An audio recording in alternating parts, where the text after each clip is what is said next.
各位觀眾大家好，又嚟到四圍遊嘅系列啦。今次呢，我哋就會去上水嘅華山啊。我哋首先呢，就嚟到上水嘅馬會道。好，咁今集呢，就由虎地坳出發，先上去杉山嘅樹林，之後呢，我哋就會上去華山同埋犀牛望月兩個高峰，之後呢，就落去平斜路，結束今次嘅行程嘅。今次嘅路線呢，就全長5.1公里，需時2.5小時，難度嘅話呢，就2粒星。馬會道出面呢，有好多木棉樹，留低咗好多棉花喺個地下度啊。覺得靚嘅話呢，大家可以嚟呢度打下卡。今次我哋呢，就由上水站沿住馬會道啦行到去虎地坳，不過啦行嘅呢段路呢，就比較長啦。如果大家唔想行咁遠嘅話啦，可以由上水站啦搭73K 號巴士，喺虎地坳落車。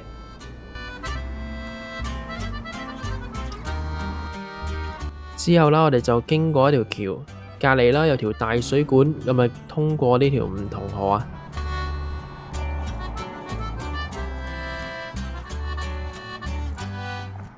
右手邊啦就我哋即將要上嘅山啊。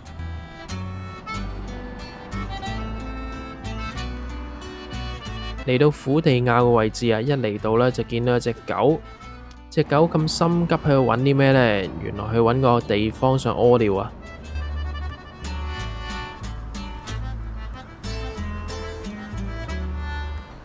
非常之尷尬嘅表情啊！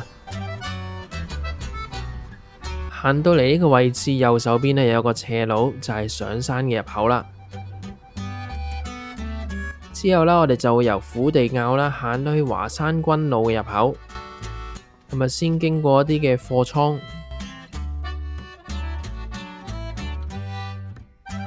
嚟到呢個分岔路位啦，左手邊呢就去華山軍路嘅。之後呢，我哋就會沿住華山軍路啦行到去杉山嘅樹林啊。右手邊有個電塔。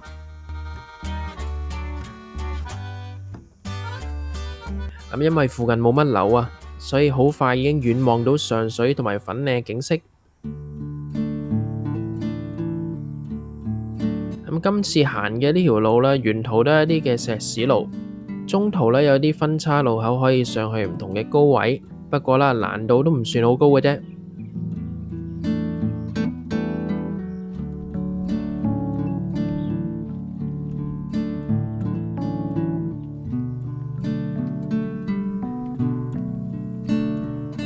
嚟到一個分岔路位啦，左手邊啦可以上去長埔頭嘅，不過啦今日聽到左手邊有啲槍聲啊，咁我哋唔上去啦。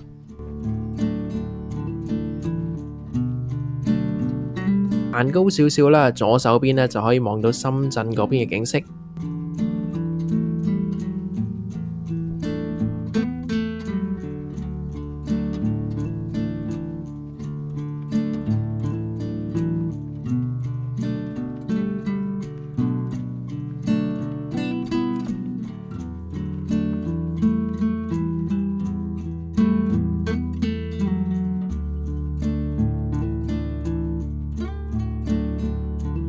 好，咁我哋好快呢就嚟到杉山嘅樹林啦。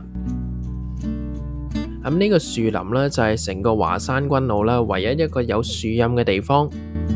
如果夏天熱嘅話啦，喺度休息一下就最好啦。因為成條華山軍路啦都非常之曬嘅。右手邊呢，就係一個小平地，咁我哋抬頭望上去上面呢，就見到非常之多、非常之高嘅樹包圍住我哋啊！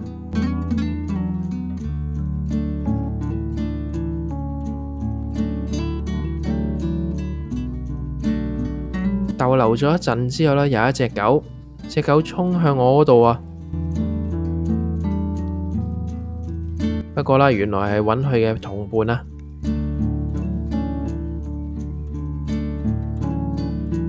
喺杉山樹林逗留咗一陣之後呢，咁我哋就向前行多幾步，去到皇帝嶺。皇帝嶺呢，就大概高110米。呢個位置呢，就標誌住前面萬里長城嘅開始啊！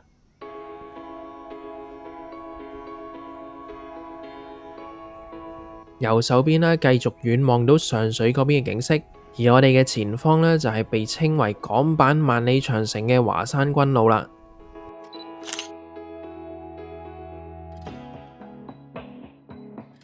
因為啲石屎路呢，再配合翻前面高低起伏嘅山丘，咁望落去呢，有啲似萬里長城啊。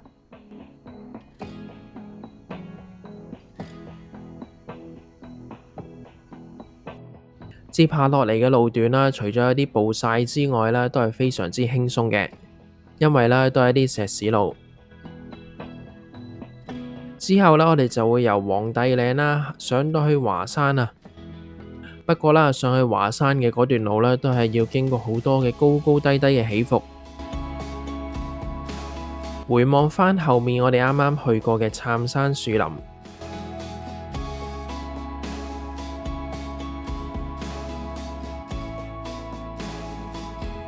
今日個天氣呢，非常之好啊！前面可以遠望到成個上水嘅景色。咁我哋喺度影張靚相先。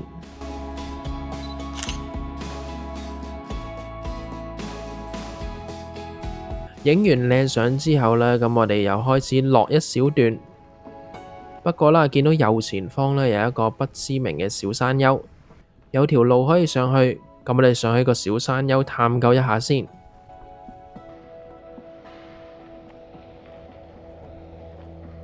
咁個小山丘呢，上到嚟呢，就可以企出少少，一樣望到上水嘅景色。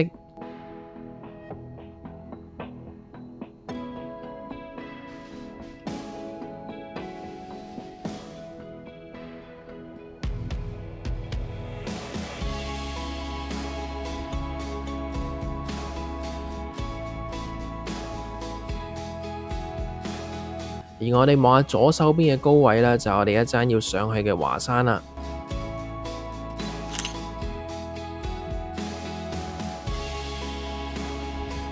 咁我哋喺小山丘睇完風景之後呢，就返嚟正路。咁我哋就沿住石屎路繼續行，先落一小段路。不過啦，落嘅呢段路呢，都比較斜啊。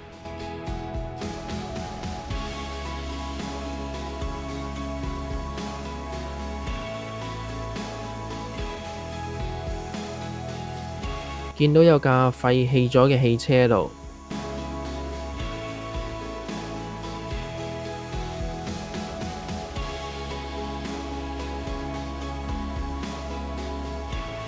落到嚟一個坳位之後呢，就開始上山啦。上山嘅路呢，同樣一樣咁斜啊。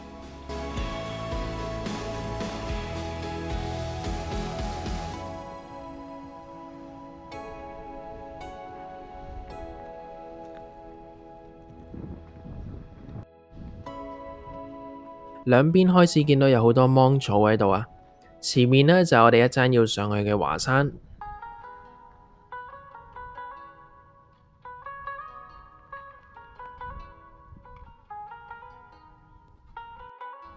見到咁靚嘅芒草呢，咁我哋去影張靚相先。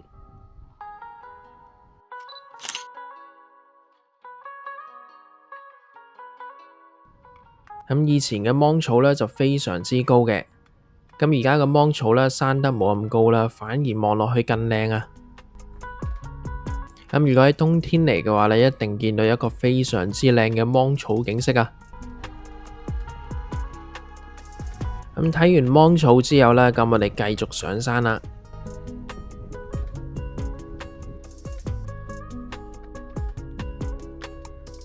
上到嚟最頂之後呢，咁我哋望下右手邊呢，就係一條山徑，就係華山嘅山頂啦。咁啊高139米。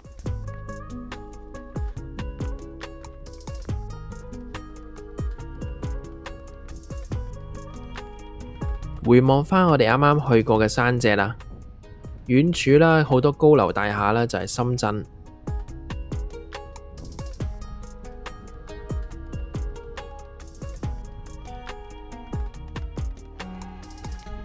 呢度呢有個求雨碑喺度，聽聞呢已經有幾百年嘅歷史啦。而左手邊呢有個警告牌，咁啊開始接近靶場嘅區域啦。咁喺華山山頂睇完風景之後呢，咁我哋接返入正路，之後呢，就繼續沿住石屎路行，咁啊上到去犀牛望月啦。咁犀牛望月個名呢，就非常之靚啊，有別於一般嘅山名。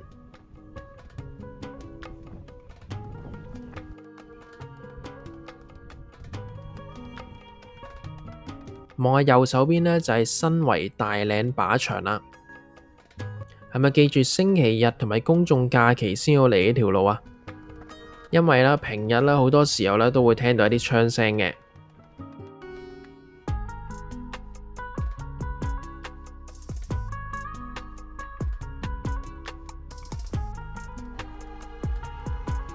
中途咧都會見到一啲軍事禁區嘅牌。咁我哋記得唔好亂咁行一啲分岔路啦。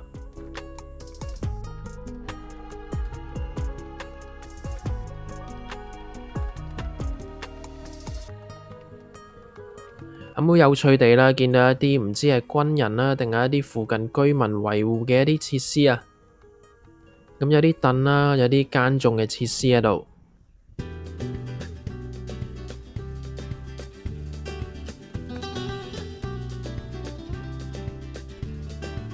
行咗一段相對較長嘅路之後呢，咁我哋望下右手邊呢，就係一條分岔路，咁啊可以上去犀牛望月嘅山頂嘅。咁條路呢，就唔係非常之長，咁啊1分鐘之內呢，就會到達噶啦。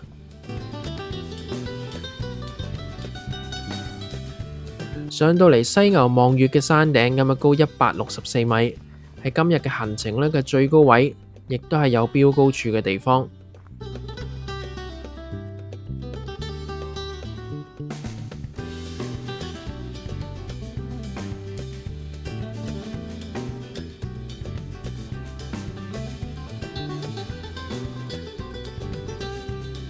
回望返我哋啱啱行過嘅山脊，而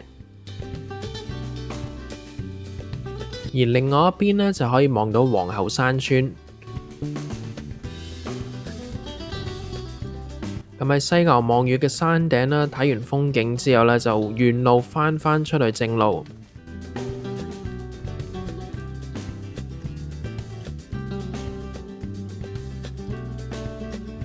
咁之後呢，我哋就會由犀牛望月啦，行到去馬頭嶺，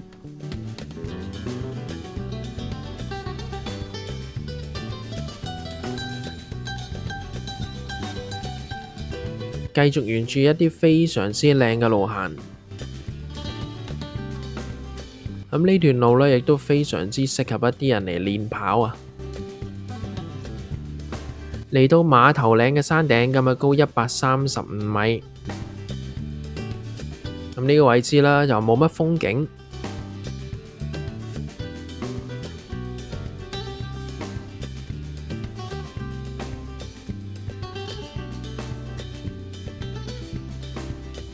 之後啦，我哋就會由馬頭嶺啦行到去下一個山頂，咁啊叫做大冚嶺啦。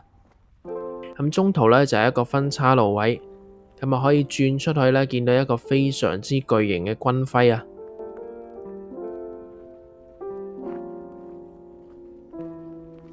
行到出去之後呢，就見到一個綠色非常之巨型嘅軍徽。咁好多人啦嚟呢度打卡嘅。出返嚟正路之後啦，行前多幾步，見到有啲休憩嘅設施啊，有好多人擺咗啲凳喺度啦，亦都有啲健身嘅設施喺度。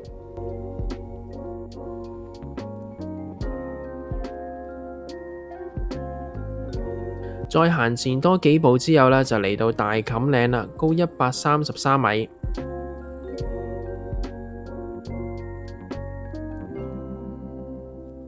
同樣有好多一啲耕種嘅設施喺度。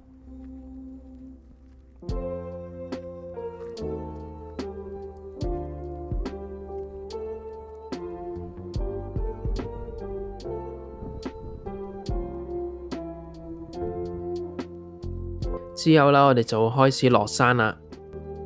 咁前面呢，就我哋落山嘅路。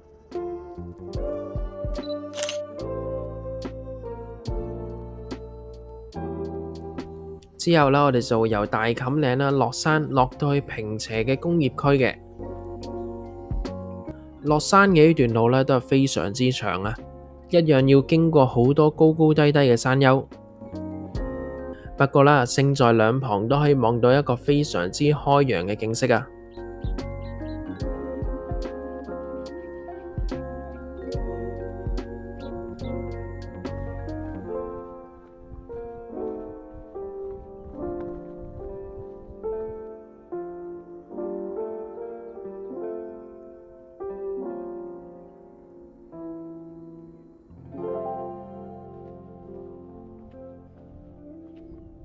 上到嚟呢個位置之後呢，又見到有個小石柱喺度。咁呢個小石柱呢，就係俾啲軍人啦喺平日嘅時候呢插支紅旗喺度，提醒啲人呢，咁啊演習呢就進行緊，咁啊唔好上山啦。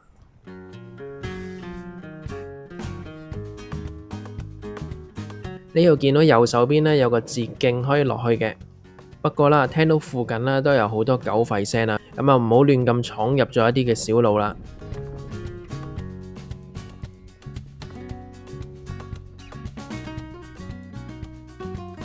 出到嚟鐵閘嘅位置，咁基本上呢個鐵閘都唔會閂嘅。好，咁啊落到嚟坪輋工業區啦，咁之後呢，我哋就靠左手邊行，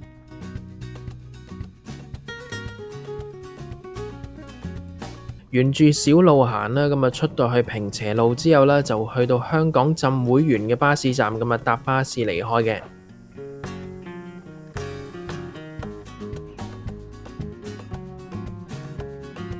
出到嚟坪輋路之後啦，咁啊右手邊呢就有個巴士站噶啦。不過啦，上車嘅方向呢就喺對面，見到對面非常之多人啊。咁啊可以搭79號 K 巴士咁啊出返去上水站嘅。好，咁今集呢上咗華山同埋西牛望月啦。咁華山呢都被稱為港版嘅萬里長城。上嘅途中呢，我哋可以遠望到上水開揚嘅景色。